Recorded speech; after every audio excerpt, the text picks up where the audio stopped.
Kapuso teen star na si Jillian Ward na pabalitang umamin na sa totoong relasyon nila ng kapuso aktor na si Ken Chan. Matapos nga ang naging pahayag ni Ken Chan sa totoong relasyon nila ni Jillian Ward, marami ang kinilig at natuwa sa naging pag-amin ni Ken. Matatandaan, palagi nakikitang lumalabas sina Jillian at Ken, marami din ang hindi na nagtaka kung totoong magkarelasyon nga ang mga ito, dahil sa hindi naman umano malabo na mahulog ang mga ito sa isa't isa. Samantala ngayon araw ay nagsalita na ang kapuso actress na si Jillian Ward.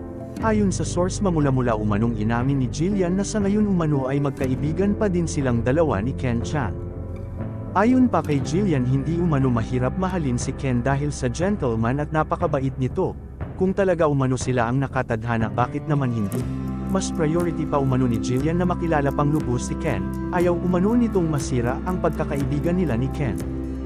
Nang tanungin naman si Jillian kung nagpapahiwatig ba umano si Ken, ayon kay Jillian, ramdam daw nito ang care ni Ken para sa kanya. Alam umano ni Jillian na darating din ang time para sa kanila ni Ken, kung talaga sila ang para sa isa't isa. Marami naman netizens na umaasa kila Jillian Ward at Ken Chan na sana sila na talaga. Suportado umano ng mga fans sina Ken at Jillian hanggang sa huli.